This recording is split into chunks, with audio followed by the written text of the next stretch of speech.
안녕하세요.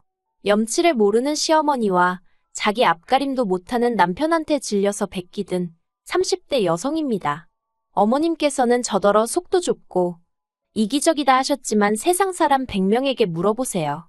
사람들이 누구에게 손가락질을 할지? 어머님은 당신이 세상에서 제일 합리적이고 똑똑한 분이라 생각하셨겠지만 절대로 아닙니다. 아들 둘 전부 다 망가뜨리고 나니까 직성이 풀리시나요? 어머니도 다른 사람들 이야기 듣는 거 좋아하시는 거 아는데 제가 쓴 이 이야기도 꼭 듣고 부끄러운 줄 아셨으면 좋겠네요. 남편하고 저는 지인의 소개로 만났어요. 남편은 대기업에 다니고 있었고 저는 작은 카페 사장이었지요. 그렇지만 카페가 작다고 해서 매상도 적었던 건 아니에요. 테이블은 8개밖에 없었지만 젊은 아가씨들한테 데이트하기에 분위기 좋은 카페라고 소문이 나면서 주말에는 1시간씩 대기를 해야 할 만큼 손님이 밀려 들어왔답니다. 제가 정확한 매상은 밝힐 수 없지만 아무튼 남편이 받아오는 월급보다 이것저것 제할 거 제하더라도 못해도 1,200은 더 벌었어요. 하지만 그런 사정은 상관없이 어머님은 저를 며느리감으로 탐탁치 않게 여기시는 눈치였습니다. 대기업식이나 다니는 당신 아들은 소위 사자로 끝나는 여자를 데려올 줄 알았다면서요. 그런데 어머님은 왜 어머님 아들이 어머님이 원하는 사자로 끝나는 여자를 못 데려오는지 생각을 한 번도 안 해보신 걸까요? 제가 생각하기엔 그건 바로 어머님이 홀어머니셨고 남편 밑으로는 딸린 시동생이 있었으니까 그런 것 같은데 말이지요. 아버님은 남편이 고등학교에 진학하던 시기에 돌아가셨고 이후로 어머님 표현에 따르자면 어머님 혼자서 아들 둘을 키우셨답니다. 하지만 남편이 하는 말을 들어보면 묘하게 비슷한 듯 달랐어요. 어머님이랑 남편 그리고 시동생이 한 집에 산 것도 맞고 어머님이 밥 차려주고 빨래해주고 그런 것도 맞기는 한데 생활비는 남편이 고등학생 신분으로 아르바이트를 하면서 벌어온 돈을 전부 다 보태기도 했고 어머님이 특별히 경제활동을 하지는 않으셨다대요. 그래도 어쨌든 어머님 나름대로의 애로사항이 있었을 테니 제가 감히 어머님이 아들 둘을 키운 거네 아니네 그런 소리는 할 수 없겠지요. 하지만 문제는 남편이 대학교에 들어가면서부터였어요.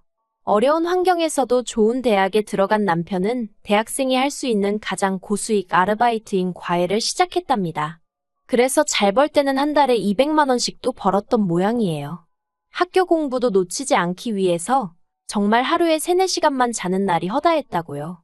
그런데 그렇게 번 돈을 전부 다 어머님이 생활비로 써야 한다며 달라고 하셨던 모양입니다.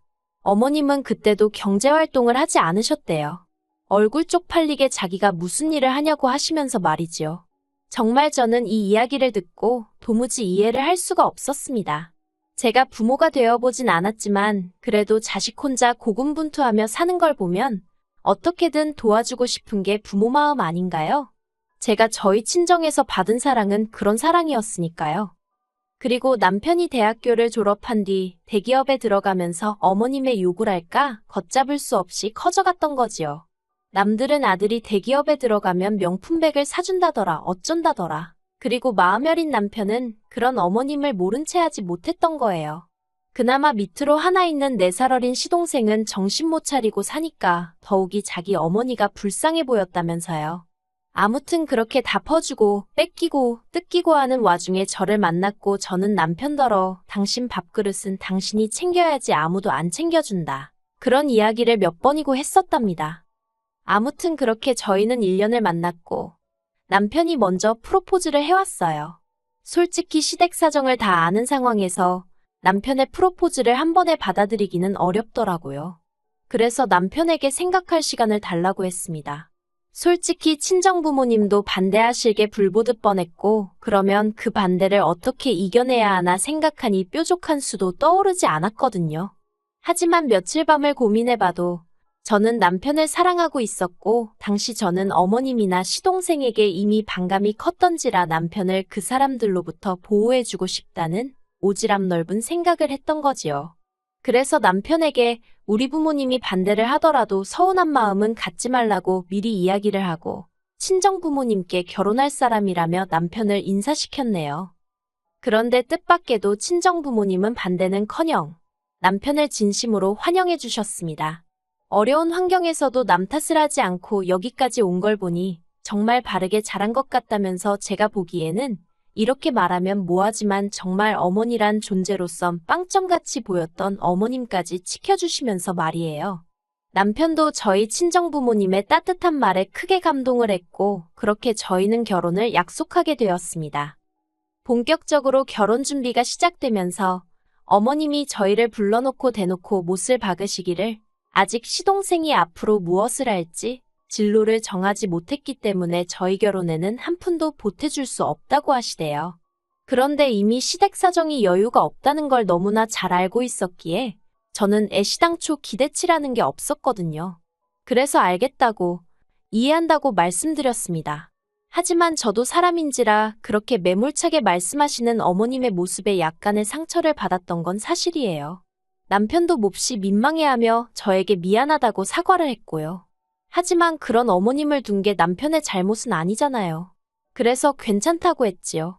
그리고 다행히 이런 사정을 모두 알게 되신 친정부모님이 선뜻 신혼집 장만을 해주셨습니다. 그런데 어머님이 생각지도 못한 말씀을 꺼내셨습니다. 말씀하시기를 집이야 저희가 사는 곳이니 전세든 월세든 매매든 그게 당신과 무슨 상관이냐고요. 그리고는 그것보다는 당신은 예단이 중요하다고 생각하신다대요. 예단이라는 게 원래 시댁 어른들한테 저 좀 예쁘게 봐주세요 하고 보내는 선물인데 그걸 어떻게 생략할 생각을 하냐면서. 하지만 제 입장에선 황당하기 짝이 없었던 게 집이 4억짜리였고 남편은 7천만 원 들고 장가를 오는 상황이었어요. 그런데 그런 와중에 어머님이 저한테 명품백과 진주 목걸이 그리고 골프채 세트를 바라신다는 게 상식적으로 말이 안 되잖아요. 제가 어머님께 호감을 갖고 있던 건 아니지만 그래도 웬만하면 착하고 예쁜 며느리가 되고 싶었는데 가만히 있으면 해가면서 욕만 뒤지게 먹게 생겼더라고요. 그래서 어머님께 제가 어쨌든 집까지 해가는 마당에 그런 말씀은 어불성설이신 것 같다고 한마디 했네요. 그리고 그 일이 계기가 되어 어머님과 제 사이는 걷잡을 수 없이 초장부터 틀어지게 되었지요. 그래도 결혼은 제가 어머님이랑 한 게 아니라 남편이랑 한 거고 남편과 제 사이만 놓고 보자면 사실 이혼을 생각할 정도로 문제가 있지는 않았어요. 그래서 어머님 일은 마음 한켠에 묻어두고 제 결혼 생활에만 초점을 맞추었지요. 하지만 어른들이 왜 결혼할 때 집안을 봐야 한다고 그렇게 말씀들을 하신 건지 남편과 살아보니 알겠더군요. 결혼은 남편하고만 잘 지내서 될 일이 아니라는 걸요. 남편과 결혼을 약속하던 당시 제가 남편에게 딱 하나 조건으로 제시한 게 있었어요. 그건 바로 시댁에 대한 무조건적인 지원은 지양하자는 거였습니다. 솔직히 어머님 나이가 60으로 노인으로 보기에는 너무나 젊으셨어요. 그렇다고 몸이 어디가 안 좋으신 것도 아니었고 고질병을 갖고 계시지도 않았고요. 게다가 노후 준비도 되어 있지 않은 상태에서 재산이란 건 어머님이 시동생과 함께 살고 있던 작은 빌라 하나가 전부였는데 까놓고 말해서 나중에 더 나이 드시면 그거 팔아서 실버타운은 택도 없고 나중에 혹시나 편찮기라도 하시면 병원비나 감당할 수 있을까 싶은 수준이었습니다. 그리고 그런 와중에 저희 남편이 매달 돈까지 들이고 있으니 솔직히 저희 남편이 돈을 찍어내는 기계도 아니고 저희도 자리를 잡아야 할 거 아니에요. 그래서 남편에게 이제 용돈은 그만 드리라고 했어요. 생신이나 명절과 같은 특별한 날에만 챙겨드리자고요. 이때까지 당신 할 만큼 한 거라고 위로도 잊지 않았네요. 그러자 남편도 몇 날 며칠을 고민하는 눈치더니 알겠다더군요. 말이 나온 김에 허심탄회하게 이야기해 볼게요. 저는 어머님이 당신 쓰실 용돈이라도 나가서 직접 버시면 참 좋겠다 싶더라고요. 비교하자는 건 아니지만 저희 친정부모님은 노후 준비도 되어 있으셨고 그와는 별개로 어쨌든 자리 잡아가는 자식에게 손은 안 벌린다는 주의셨지요. 그래서 지금까지도 작은 소일거리라도 일을 손에서 놓지 않고 계시거든요. 모든 사람들이 저희 친정부모님처럼 살아야 한다는 건 아니지만요. 아무튼 그러니 어머님은 어머님대로 저희가 괘씸해 죽으려고 하셨습니다. 특히나 저에 대한 분노가 매우 크셨어요. 갑자기 돈을 안 주면 당신과 시동생은 손가락이나 빨다 죽으라는 거냐며 독한 말씀도 서슴지 않으셨지요. 그러자 그 순한 남편도 그동안 돈 들인 걸 하나도 안 남기고 다 쓰신 거냐며 화를 내더라고요. 어머님이 그런 남편의 면전에 대고 하신 말씀은 충격 그 자체였습니다. 주면 몇 푼이나 줬다고 생색을 내고 난리냐며 남의 집 자식들은 지부모 해외여행도 보내주고 차도 뽑아준다더라 그러셨거든요. 그리고 그 대화를 계기로 남편도 어머님께 두 손 두 발 닫은 눈치였어요. 비록 저한테 어머님이나 시동생에 대해서 나쁜 이야기를 하고 그런 것은 아니지만 만날 자리라던가 얘기할 일 자체를 안 만들었다고 해야 할까요? 그리고 저는 저더러 나쁜 며느리라고 하실지도 모르겠지만 남편이 어느 정도 태도를 명확히 해주니 솔직히 편했지요. 그래서 크게 스트레스 받지 않고 남편과 하루하루 무난한 결혼 생활을 이어갈 수 있었습니다. 그런데 작년 뜬금없이 어머님이 무슨 저희 주려고 갈비를 했다면서 집에 오라고 하시는 거예요. 그때가 마침 남편 생일 즈음이기도 했고 그래서 저는 속으로 결국 자식이기는 부모 없다더니 어머님이 먼저 화해의 손길을 내미시려나 보다 싶어서 안 까겠다는 남편을 설득해 시댁으로 향했습니다. 그런데 어머님이 꺼내신 말은 생각지도 못한 이야기였어요. 시동생 장가를 보내야 하지 않겠냐대요. 시동생이 장가를 가면 가는 거지. 왜 저희한테 보내자고 표현을 하시는지. 깨름직했지만 그쳐 보내야지요 하고 일단 대답을 했어요. 그런데 어머님이 마치 저더러 들으라는 듯이 시동생이랑 지금 만나고 있는 여자가 얼마나 괜찮은 여자인지 일장연설을 늘어놓으시대요. 스튜디어스라는데 키도 훤칠하니 얼굴도 예쁘고 그리고 또 뭐 여자집이 잘 사는 모양이라나요. 저도 솔직히 키가 작은 것도 아니고 어디서 못났다는 소리를 듣는 것도 아니고 친정 형편도 넉넉한데 어머님은 스튜디어스가 아무나 하는 게 아니라면서 아주 전문직이라고 영어도 얼마나 잘하겠냐면서 정말이지 누가 보면 벌써 그 여자를 며느리로 맞이한 줄 알았을 거예요. 그래서 저도 내내 하고 의미 없이 적당히 맞장구를 쳐드렸습니다. 그러다 문득 시동생이 무슨 재주로 그런 괜찮은 여자를 만났나 싶은 거예요.